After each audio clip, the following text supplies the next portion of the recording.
This video is brought to you by Squarespace. How's it going, everybody? ChaoticMeatball here, and welcome back to the channel. So today we're returning to Legends Arceus, seeing as I have not gotten out of my kick of this game. And yes, I will continue to call it Arceus. I'm sorry, I just like that pronunciation more. Originally, I wanted to do a Hisuian Pokemon-only Nuzlocke for this run, but I saw a ton of other people do videos on the same subject, and I'm not one to want to step on other people's toes unless that's exclusively Johnstone because it's funny. I suggest checking out Michael Tic Tac and ER Alpha if you're looking for a Hisuian-only Nuzlocke video that's of quality. But I figured I'd do something a bit similar, but with a slightly different pool of Pokemon, and that's starters only. There's only 8 starter Pokemon in this game, those being Oshawott, Rowlet, Cyndaquil, Pikachu, Eevee, Chimchar, Turtwig, and Piplup. Unfortunately, 2 of them are only available in the post-game, and that's the other 2 starters that you didn't choose at the beginning of the game. So, we're only going to have 6 Pokemon for the main game. I see no problems with this though, seeing as we saw this game was relatively easy in terms of battles during the main story, though I am really worried about how well Volo will go at the end, seeing as we are going for him in this video, even if this video is a little late because of it. Anyway, rules are on screen, same thing as last time, but I'm adding a single caveat. Grit items are also going to have a cap per area along with the level cap. All stats can only go up to 2 in the Obsidian Fieldlands, 4 in the Crimson Mirelands, 6 in the Cobalt Coastlands, 8 in the Coronet Highlands, and 10 in the Alabaster Icelands, to give me a relative scale of power throughout the entire game. With that, make sure to like the video, let's aim for 5,000 likes on this video, and if we hit that, I will give away a copy of this game over on Twitter, linked to my profile in the description. Make sure to subscribe to this channel as well as Beast Coast Pokemon. We recently signed the Aaron Cybertron Zhang. Yeah, it's been an honor to be able to work and collab with him, and we've got some really cool videos coming out over there with him, myself, and plenty of other guests as well. Last but not least, before we get into the game, I want to give a huge shout out to today's sponsor, Squarespace. I've talked about Squarespace a few times before, and I've still been using their website designer since December since it's so high quality, easy to use, and quick to update your site. If it wasn't, I wouldn't be telling you guys about them. But let me get into the nitty-gritty. Squarespace allows you to create a website for just about anything, whether it be for a personal use portfolio where you can add images, videos, audio, and basically anything you need to get that competitive edge in the job market, to building your own brand through their many integratable content types, including podcast support. Yeah, if you want to start a podcast, their site creator allows you to make blog pages to publish and syndicate it. This allows for your podcast to appear in your RSS feed, so listeners can use popular podcast services like Apple Podcasts to catch whatever you end up putting out. And for those artists and entrepreneurs out there, Squarespace's features are top-notch when it comes to selling products, services, subscriptions, and digital content like music and ebooks. I can 100% say that having a website through Squarespace will help optimize at least some part of your life, and I know it's made for a great hub of my own content and blog posts. With that said, make sure you head over to squarespace.com for a free trial, and when you're ready to launch, go to squarespace.com/meatball to save 10% off your first purchase of a website or domain. Also, I'll be leaving a link in the description to my website, where I post exclusive blog posts over there talking about stuff I'm doing, some personal stuff, basically anything that's on my mind at the time. So definitely give Squarespace a look, and thanks to them for sponsoring today's video. So, the starter choice for this game. I think this is entirely dependent on my choice of evolution. There are only 2 choices that I have that can balance out my team though I will have a duplicate typing due to all 3 Sinnoh starters being obtainable. However, I think I'm gonna go with Oshawott this time. I chose Rowlet for the flying run, I chose Cyndaquil for the playthrough I'm doing over on Beast Coast Pokemon. Make sure to check that out, by the way, the first episode should be releasing this week. I'm having a new guest every episode from Pokemon VGC mainstays like James Beck and Cybertron, Pokemon Challenge creators like Darkrai TV, Twig387 among others, and even some other content creators from other niches like Yu-Gi-Oh! And perhaps some YouTube musicians. Anyway, Hisuian Samurott is a water dark type, so that'll rule out Vaporeon and Umbreon for my evolutions, as well as Glaceon since it already gets good ice coverage as well as Empoleon. Pikachu rules out Jolteon, Turtwig rules out Leafeon, Chimchar rules out Flareon, so that only leaves Espeon or Sylveon. The first is kind of alright, but the fact is that I have to choose Sylveon. Fairy should be able to balance out my Dark, Fighting, Steel, and Ground subtypings I'll have later on. Not to mention, I can evolve it super quickly due to Friendship, and while I could do the same thing with Espeon, I'm just exclusively worried about the Volo fight at the end of the game. The Fairy typing gives me the only weakness Spiritomb has, and the more I have that can blast Garchomp and Giratina off this planet, the better. Anyway, moving onward, there's not too many fights to worry about early on in the game. It's mostly just choosing our starter while also getting acquainted with the game, and since we've already done that in my first video on Legends Arceus, I figured we can just jump into the fun stuff. Volo's first fight is easy. I just tackle his Togepi to death, taking 3 shots as Oshawott does a good job taking 2 tackles in return. From here, it's simply capturing Pokemon and gaining star ranks for a bit, and this part's fun still, but I made sure not to spend too much time on it before moving on, getting just enough where I won't be inhibited by progress later. I happened to capture my first Eevee on my way through those captures, giving me my second encounter, though I didn't find Pichu yet, so I'll have to give the area a few more once-overs before continuing. It took a few area resets, basically re-rolling the encounter by going back to Jubilife Village, then returning right back to the Fieldlands, but I do manage to find myself a level 3 Pichu. Not bad, and I should be able to max out its friendship before I even hit the first level cap of 12. This gives me my first star rank, though technically I should be at like rank 3 by now with how many points I've obtained. Anyway, it's time for a fight against Akari. The level 9 Pikachu here with Thunder Wave is still rather threatening for this early in the game, so I brought Eevee to level 11 before this fight, since he's likely the only Pokemon of mine that can handle Pikachu, as Oshawott's weak to Electric, and Pichu's weak to everything because it's a feather. She immediately goes for a Thunder Wave as I go for a Strong Style Tackle, doing around 75% as Quick Attack and Thunder Shock hits right after for just half. I figured I'd go for an Agile Style Tackle here just to attempt to land one more attack, but I'm paralyzed for the turn. Well, this is why we went for Agile Style. We can simply absorb one more attack, then fire it off again next turn for the KO, right? Not today, apparently, because a second trigger of paralysis happens as a Thunder Shock takes Eevee all the way down to 3 HP, forcing me to swap into Pichu. I can't risk Oshawott, though I do wish I brought Pichu up a few more levels before this.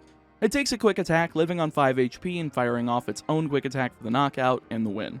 Yeah, I don't know what's up with this fight early game being so difficult, but Thunder Wave is just really hard to handle when you don't have held items. With her down though, it's a hop and a skip over to star rank 3 and an attempt to get Chimchar before Mai. See, Chimchar is available across the bridge that she's normally on in order to challenge you with her Munchlax, but it's also accessible on Ramanas Island. However, that's across a decently sized body of water. I must have tried for about 2 hours, by the way, using the Bibarel Bridge technique to get across and nail my 4th encounter early, but to no avail. I just kept falling in, while Pokemon would see me trying and immediately send my team of Bibarels Bibareling back into their Pokeballs and forcing me to try again after drowning. Oh well, at least for my efforts, the game attempted to apologize with a shiny Luxio. That's actually kind of cool. I like the coloration of the Shinx line when it's shiny, and it's the first one I've ever gotten in this game. But that's not what we're here for. We've got a Munchlax to feed, and by feed I mean force some water down its gullet since it's drinking too much sugary soda and garbage. Speaking of which, those of you who continue to ask me about the Pokewalker Professor Oak's challenge, while I may not be continuing that, I am still doing weight loss on my own, going from that starting 320 pounds that you guys saw in that video, and now I'm down to 275. Hope that update keeps you satisfied for now. Anyway, Munchlax is a hell of a tank, taking Aqua Jet like nobody's business while Tackle fires back for around a third damage. So I go for a strong style Tackle that doesn't even take him below half. Well, Oshawott's gonna fall if I don't swap now, and Pichu's just gonna die immediately after a light breeze, so I swap into Eevee and hit Swift before another Tackle comes out, bringing him below half HP as I go for a strong style Tackle. This one's Stab, which does bring him into the red as Tackle brings Eevee down to 32 HP, so I fire off one more strong style Tackle to KO, winning the fight. Thank you, little bastard there, eh? Anyway, it's down, and that makes me ready for the Alpha Kricketune, but not before I find my Chimchar. I wanted you earlier, but at least I got you for the big-ass bug thing. Beforehand, though, I went stone hunting. Thankfully, Thunderstones drop this early in the game from those crystals that provide Tumblestone, So I ran around grabbing a ton of it with my team, keeping Pichu until the last member to grind to level 12 in the party so that I could take advantage of the friendship gaining and evolve it into Pikachu, then into Raichu with that Thunderstone before Kricketune. This should give me plenty of advantage, not only over Kricketune, but over the rest of the Obsidian Fieldlands, and stock upon that some move tutor moves from Zissou, and we're rockin' for the time being. The Kricketune is made obsolete thanks to Raichu, deleting it with a quick attack and a double dose of Thunder Punch, KOing and letting me move on to getting Wordeer and the boss fight against the Noble Cleaver. However, we have 2 fights to do, so I made sure to evolve Chimchar, Eevee, and Oshawott into Monferno, Sylveon, and Dewott respectively, making Leon's Goomy a piece of cake with Sylveon's Dazzling Gleam, one-shotting before getting the Balms, then doing the same to Arita's Glaceon thanks to Monferno's Fire Punch, finally allowing me to fight Cleaver. Of course, since I made this a rule, I had to send in a Pokemon during this fight in order to give it some sort of stakes, and I chose Raichu for this task. See, naturally you would want to send in Monferno, since of course Bug type, Fire type is probably going to hit it pretty good, but with that partial Rock typing, I figured it wouldn't be the smartest thing to do. Instead, I gave Raichu Iron Tail, an easy mechanism in which to one-shot Cleaver with a super effective move, and lay into it with Bombs, quickly finishing the fight and letting me move into the Crimson Mirelands. Well, it's never quite that simple. I've got another fight against Akari to take care of, this time with her adding a Mime Jr. who's easily obliterated thanks to Sylveon's Shadow Ball, leaving just Pikachu. It hits Quick Attack as well as an Agile style Quick Attack, but that only does around 30% of Sylveon's HP before Thunder Wave misses, giving me the chance to one-shot it with Dazzling Gleam and finish this one up before it even began. Upon entering the Mirelands, it's time for another dosage of grit items for my team, getting everyone's effort levels up to 4 for the area before doing more Pokemon hunting for some extra EXP, as well as another fight against Volo before I can grab a new encounter. He leads off with Togepi, so I go with Sylveon, blasting Dazzling Gleam for the one-shot as Gible comes in and uses Bulldoze, getting off a second and doing a grand total of half damage before another Dazzling Gleam's able to put him in his place, picking up the KO and winning the match. Alright, now I can go ahead and... right. Forget about this fight.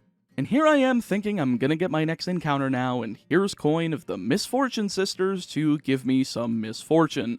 Haha, double word meaning, this name is dumb. Anyway, she's got a Toxicroak, and it's a bit of a stress test for my Sylveon. Since with my infinite wisdom, I forgot Poison resists Fairy since I was so tunnel-visioned on being super effective on fighting. Alas, I'm still able to two-shot with Dazzling Gleam, getting hit by a Venoshock for less than half and dodging a second in the process, finally letting me grab a new encounter in Turtwig before doing the rest of the story for the area, immediately evolving it into Grottle and getting some new moves for it beforehand. And just in time too. Ursaluna's up next on the chopping block and it's a rather strong Pokemon, though the ground typing is pretty nice to exploit. Well, if I didn't accidentally lead with the Geodude I was trying to evolve in the last slot of the party. This forces me to take a hit on Switch In, which isn't bad, and actually never mind, Sylveon's able to come in for free and nail Magically for around 40% before taking a Baby Doll Eyes. Ursaluna's able to land a Slash for a little under half as I try Dazzling Gleam, miss, and take another, so I have to swap Sylveon out. So I swap into Dewott and go for a strong style Aqua Jet, bringing Ursaluna to the cusp of the red as a second one after a Slash seals the deal, winning the match and giving me the most useless ride Pokemon of the game. Sorry buddy, I'm not looking for evolution items this go around. However, I do have to find a Reizu, and Ursaluna's at least useful enough for that task, leading to the Noble Lilligant fight. Thankfully, since it's grass fighting and has a predictable attack pattern, I'm able to blast it with Monferno and Aerial Ace for quad effective damage, taking her down in no time and allowing me to move on to the third of 5 areas. Before heading out of the Crimson Mirelands, I made sure to grab a few Pokemon I was missing, evolving Grottle into Torterra in the process before getting to the Cobalt Coastlands, upgrading my effort levels to level 6 as Arita's ready to fight me once again before I'm able to proceed deep into the area. Just like before, her Glaceon falls to Monferno's Fire Punch, as does the Eevee, letting me move onward. I also made sure to capture the Dusclops before heading into the story stuff since it's required and I figured why go out of my way later. The Misfortune Sisters also steal Growlithe during all this, so I gotta go get it back, getting Basculegion in the process, which gives me access to my 6th and final encounter of the main game, Piplup. I'm not going to level it up quite yet, I should be fine for the Noble Arcanine fight with just Samurott, so it's time for the gauntlet against the sisters. 3 battles, 4 Pokemon, no swapping in leads in between, so this is going to be rather difficult. I decided to lead Sylveon, as I've got Mystical Fire for Clover's Abomasnow, which does around 2/3 because of the rain inhibiting the damage. Very unfortunate, since I was hoping to go into Coin's Toxicroak at full HP. But an Ice Shard and Icicle Crash do a little over 1/3 to Sylveon before a second Mystical Fire is able to finish off Clover's Abomasnow, now leading to Coin. And just like the Flying-type Nuzlocke, this is exactly where I lose my first Pokemon. Toxicroak's able to get a pot shot off on Sylveon before I even have the chance to swap, KOing with Poison Jab as I was sent into a panic. And I'm still panicking. I've lost the run. Straight up, you don't even have to continue watching to know that I've already lost the run. Volo is going to straight up annihilate me without a fairy type, no ifs, ands, or buts about it. I was actually considering resetting right here because I figured it would be pointless to continue, but hey, I figured let's press on. I don't exactly have enough time to attempt this again before I have to release the video for today's sponsor. I finish off Toxicroak with Raichu, leaving just Charms, Rhydon, and Gengar. Of course, since Sylveon went down, my lead is now Raichu against Rhydon, and despite having Iron Tail, I know her physical defense is too high for me to risk, so I swap into Torterra, one-shotting with Leaf Blade as Gengar comes out second. I'm not worried about the poison typing due to my partial ground typing giving me a neutrality, and since Levitate isn't a thing in this game, I go for an agile-style Bulldoze, nearly one-shotting. Luckily, I'm able to attack for a second time in a row, going for it again and winning the fight. Well shoot, I'm actually f***ed at this point, aren't I? Like, I straight up don't know what to do at this point. Hisuian Typhlosion should at least be able to handle one of Giratina's phases, thanks to the likes of Infernal Parade being a Ghost-type move that has a 30% chance to burn, though it has Earth Power as a special super effective move on Fire types. Though I may get lucky and it go for Shadow Force as it's both stab and super effective, we'll have to see. Samurott should hopefully cover Garchomp, seeing as it has 0 super effective attacks on it, and I have Ice Beam, and Empoleon to an extent as well, since it's packing Earth Power rather than a physical ground type move, so it's not as threatening. I'm still concerned about both forms of Giratina though, seeing as Typhlosion might be able to counter one of them, probably the altered form, but the origin form is still a bit of a problem. Looking at my available moves, Raichu has Play Rough, which is decent, but it's likely not enough. And Torterra gets Outrage. As a tank, I just might be safe, but we'll have to wait and see. Depends on how his first 6 Pokemon go for me. Sorry about that diatribe, I'm still somewhat panicking over that loss. Having that Dragon immunity really would have helped. With all that said, the Noble Arcanine fight is pretty easily handled. Samurott's able to use Aqua Tail for quad effective damage, one-shotting it and giving me the chance to throw a ton of bombs, finishing it off after only 1 battle with it. Before heading out, I made sure to capture a few new Pokemon, once again mostly for experience, seeing as the level cap is now jumping from 36 to 46, and we're going to have to make up for it a little bit, allowing me to move to the Coronet Highlands section. Adaman battles me before I'm able to move there though, but just like Arita, his Leafeon falls to my newly evolved Infernape, burning it to the ground with an innocent bystander Eevee attempting to defend its friend, but miserably failing. Well, on to the Highlands we go, and there's really not much here except for 3 battles and a noble Electrode fight. 2 against Melly, 1 against Dingo. Of course, beforehand, I've got to get my effort levels up to 8 on the entire team. Melly's first battle is just against a Skuntank, so I lead with my newly trained Empoleon and put that Steel type into good use, as well as my super effective Bulldoze, 2-shotting after tanking a Night/critical hit with over half HP remaining. That's pretty good. Maybe this bulk will be enough to survive a Garchomp hit and kill it with an Ice Beam later. God, I'm scared of that fight. The second fight against Ingo is at least fun, seeing as he has more Pokemon than any other trainer beforehand, leading off with Machoke as I go with Empoleon again. Despite having the weakness to fighting, I figured having both Aerial Ace and Roost would mitigate the problem, so I go for Aerial Ace, nearly one-shotting Machoke as it uses Bullet Punch and Rock Smash for less than half, so I finish it off with an Agile-style Aerial Ace in the hopes that I'll outspeed his second Pokemon, which happens to be Gliscor. Yeah, I'm not outspeeding this thing, not a chance. It lands Mud Bomb to nearly KO Empoleon, so I've got to swap. I've got Samurott with Ice Beam right here for both this and Tangela, so I go into it, attack, and miss because of the Mud Bomb obscuring Gliscor. Gotta say, this is way worse than it just lowering my Pokemon's accuracy. At least there, I could swap out of it. Either way, the second Ice Beam does connect after Mud Bomb does less than half, leaving just Tangela to fall to an Ice Beam, giving me the win. A little dicey, really wish I knew how to calculate who would go first upon a KO, since I feel like I've had way too many close calls with this as of late.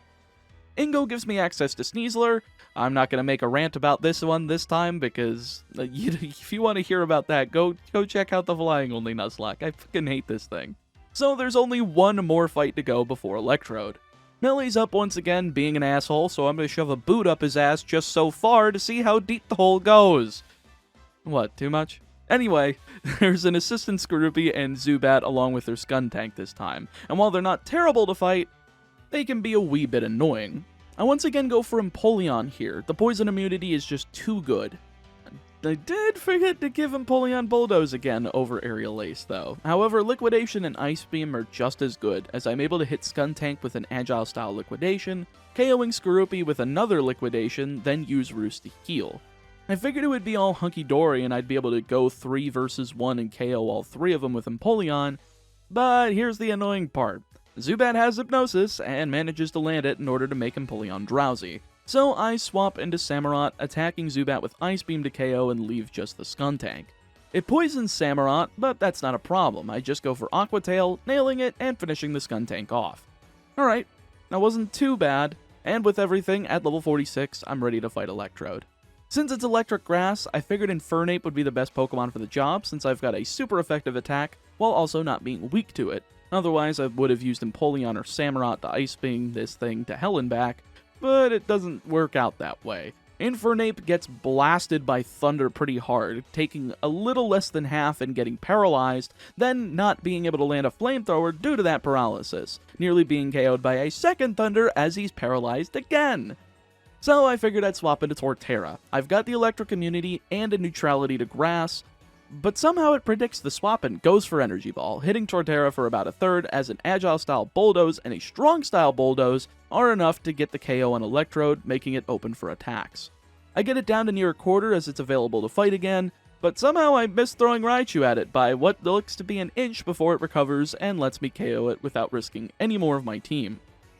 Well, I guess I should have been happy there, since there's no way the rest of my team could have handled this thing without a super effective move blasting it out of the air. Either way, I calmed it down, finishing off the area and leaving just the Alabaster Icelands before the endgame. Despite this being the last area, I figured I'd go back and do some more Pokédex completion, seeing as I needed more grit items, but I've got to take down Akari for the last time this run to do so. She's starting off with a Mr. Mime, so I counter with Raichu, firing off an Iron Tail for the one-shot after outspeeding and nailing the super effective damage. Gotta say, for a 75% accurate move, Iron Tail's been putting in work this run. Next out is Staravia, and while it does get a Brave Bird off for around a third before I get the chance to either attack or switch, I'm just not threatened by the rest of her team, so I don't care, Thunderbolting to KO afterwards with Pikachu remaining. It goes down to a single play rough after landing an ineffective Iron Tail of its own, winning me the fight. Kinda surprised that I was able to solo that fight with Raichu. It's pretty hard to solo any fight against a trainer with more than one Pokemon in Legends Arceus, but here we are.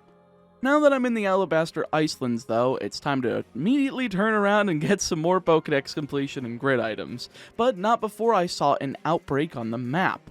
Usually these have an increased shiny chance, and it just so happens that this run, we see an outbreak of Piplup. I said screw it, I do Shiny Claws, and if I run into a shiny one, then that'll be pretty neat to have an additional Piplup as part of the team, but I'm really not expecting it. But however, I went back to the Cobalt Coastlands, and what do I find but a shiny Piplup? Fantastic, back at a full team of 6, though 3 of them are water types, so it is a little bit weird. After teaching it some new moves, evolving it up, and getting to star rank 9, I've got enough grit items to max out the entire team, going through the Icelands for a few small fights. Garrick's up first, and he has both a Glalie and a Frostlass at half the level of the Glalie as an assistant, but these two are easily taken care of thanks to Infernape. Heck, I forgot to reteach it Flamethrower for this fight, but Drain Punch is more than enough to take down Glalie, and the sheer level gap between Infernape and Frostlass made it an easy knockout with a strong style Thunder Punch, winning me the fight. Now to get Braviary, but not before getting walled by a triad of Rhyperior, Magmortar, and Electivire.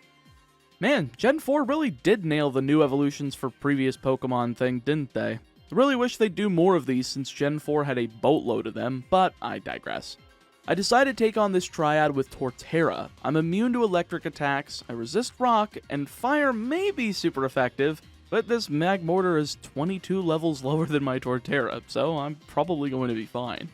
However, after KOing the Rhyperior with 2 Leaf Blades, a critical flamethrower that burns throws a wrench into my plans. Of course, it has to do everything under the sun in order to make Torterra even flinch at it, but, you know, that's just what happens. I do a quick swap over to Samurott, nailing Poison Jab twice on Magmortar to KO, leaving just Electivire.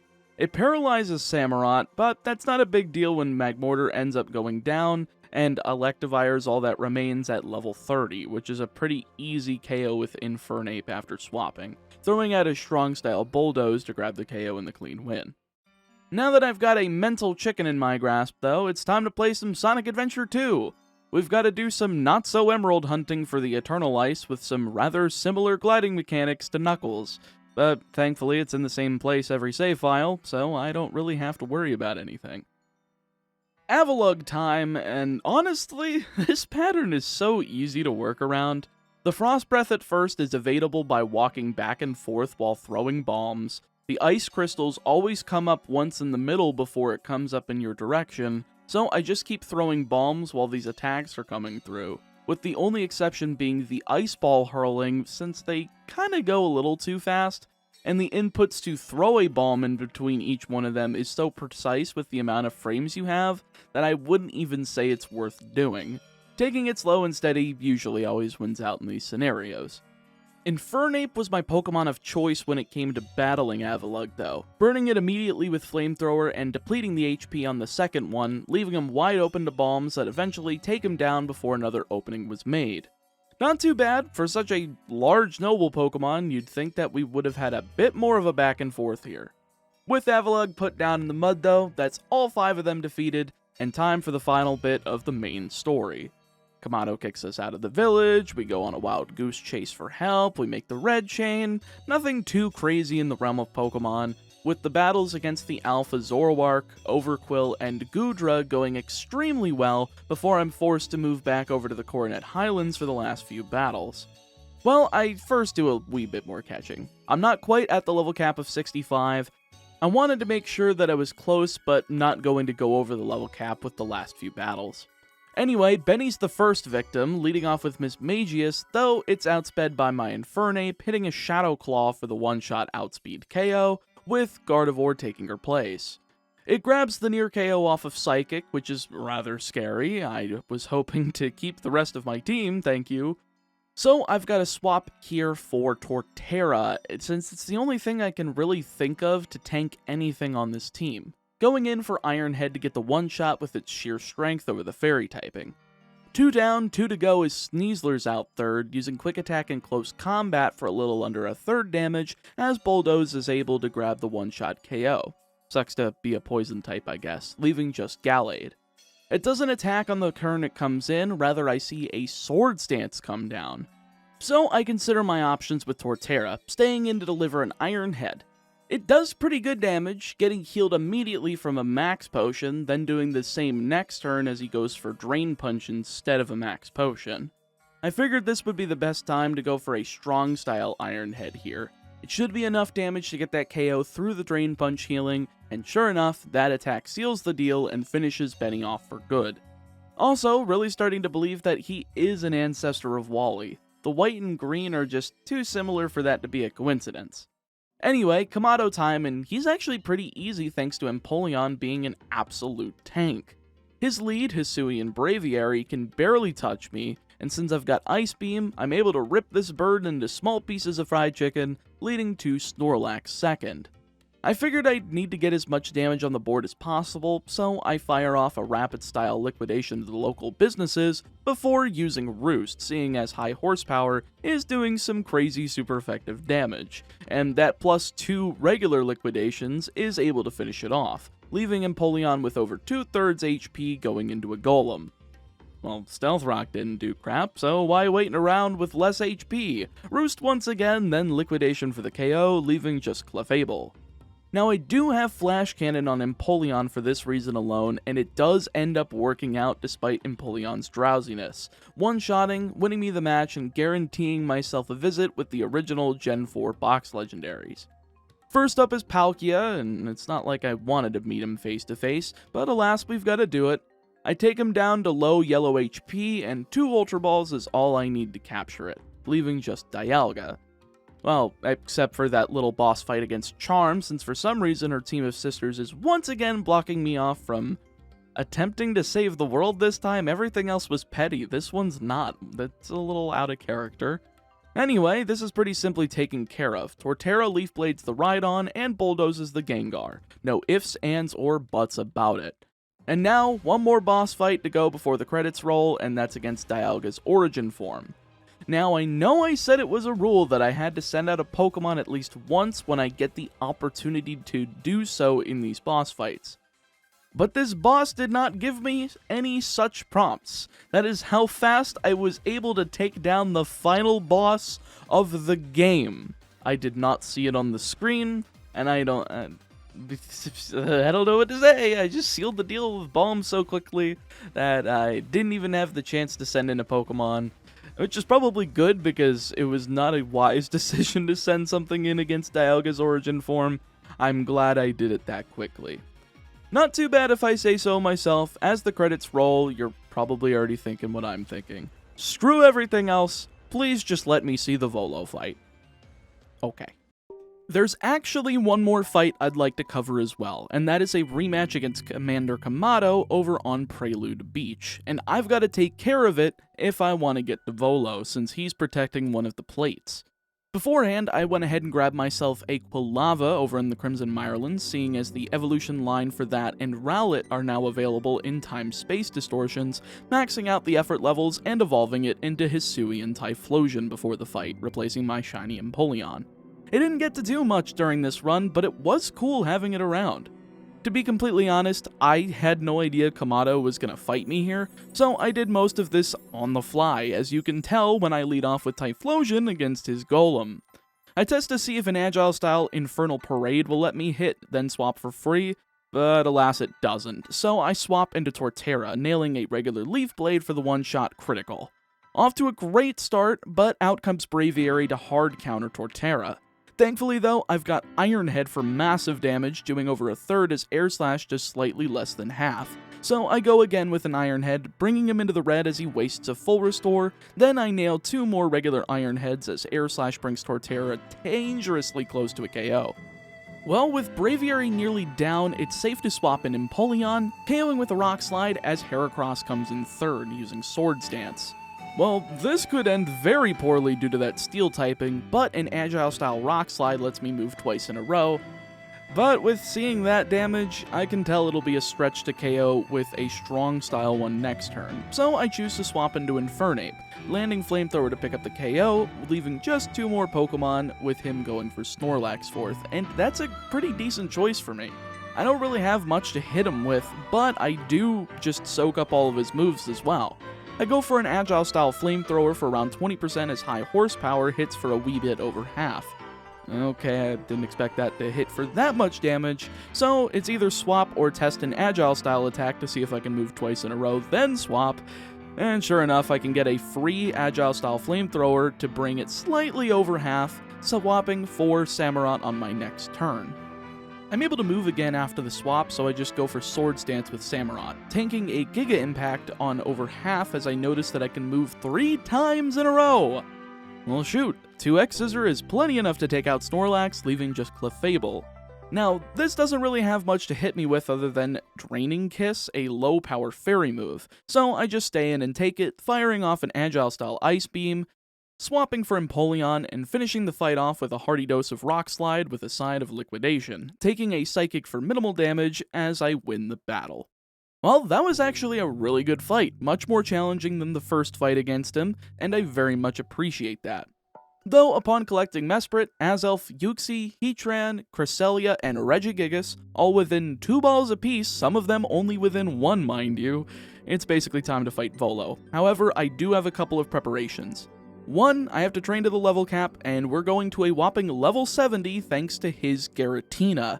This is a fight against 8 Pokemon, his main team, and both forms of Giratina. And so yeah, he fundamentally breaks the rules of Pokemon by having a team of 8 Pokemon that you can't heal in between. One of only 2 instances in the franchise I can think of where this occurs, the other being in Pokemon XD with Greevil's Shadow Lugia, followed by a full team of 6.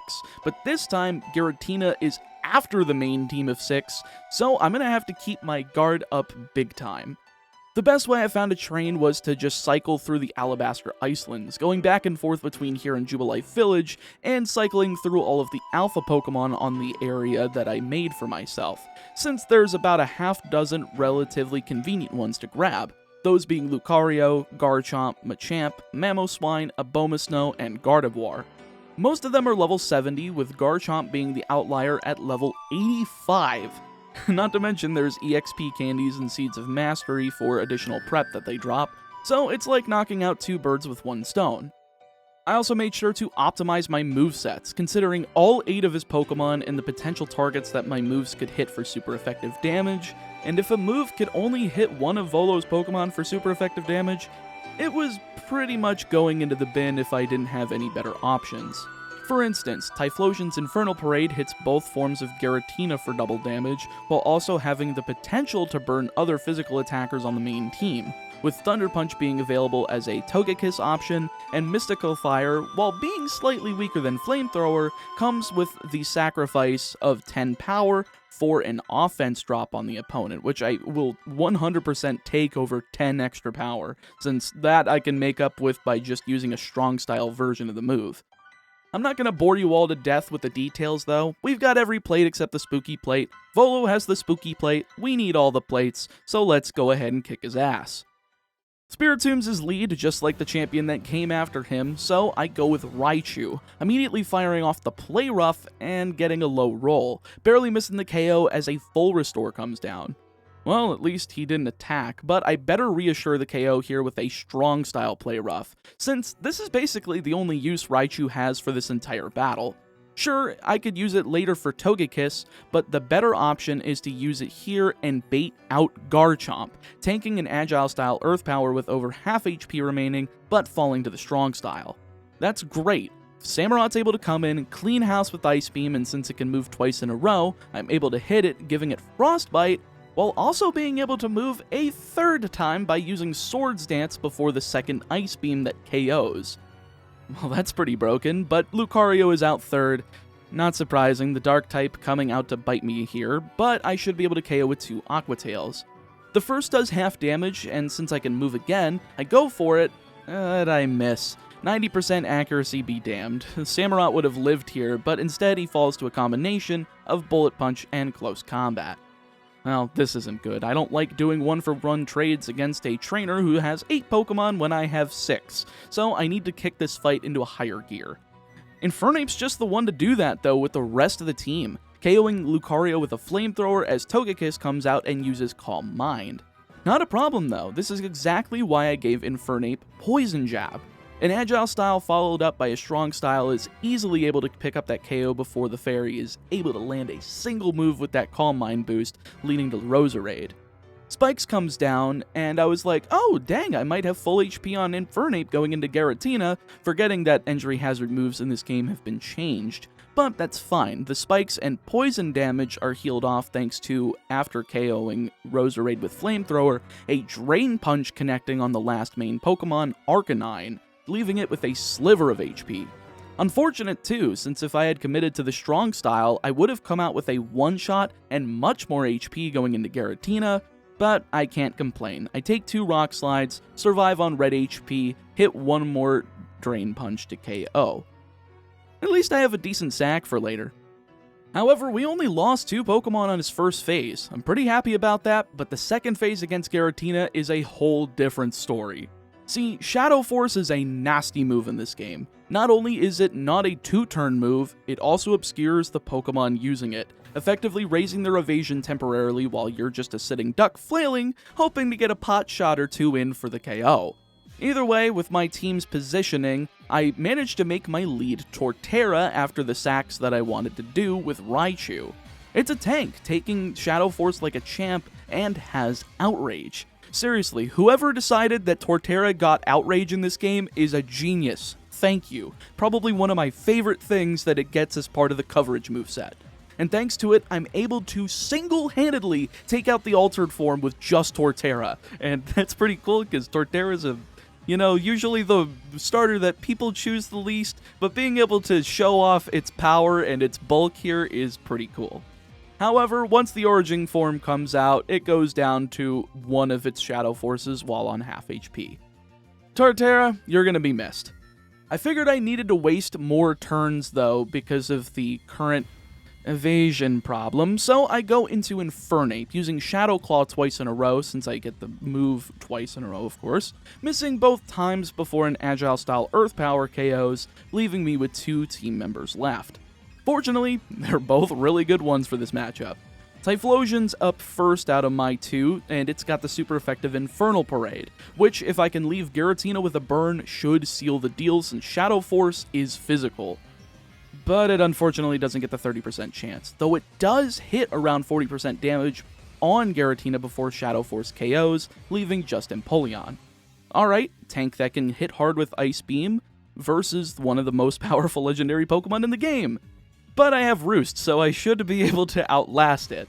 So I can stall out these turns where Obscurity is a problem. This ends up working to my favor, as eventually I'm able to land an Agile-style Ice Beam for another third, as Shadow Force hits for less than half, re-obscuring Giratina. I'm kinda shocked that he's not going for Earth Power or Aura Sphere here, seeing as they're super effective because of the Steel typing, but I'm not gonna jinx it. Instead, I go for the Strong-style Ice Beam, seeing as Giratina won't be able to move twice after my use of it, and it lands, KOing and finishing the fight. And the run, with a single survivor, outside of course, my shiny Empoleon. Yeah, I could definitely say that this is one of the hardest fights I've ever done in a mainline Pokemon game, and that speaks volumes. I had to go in with plans of sacks, the positioning of my party in order to make sure that I lead both fights with who I want, and sure enough, it ended up coming to fruition, though it was very close and probably could have been better optimized with more time on my hands. With that said, Volo gives us the Spooky Plate, giving us all the plates needed to transform the Celestica Flute into the fabled Azure Flute. About time we actually get to use this thing to call Arceus in an actual game. However, it doesn't work, because I gotta finish my Pokédex.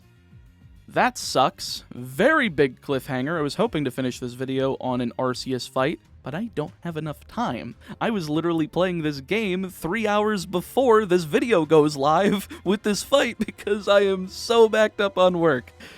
That endgame was a ton of fun though. Honestly, more than the rest of the game's fights combined, and I'm happy that you guys told me in the comment section below on the last Legends Arceus video to try this part of the game for my next Nuzlocke.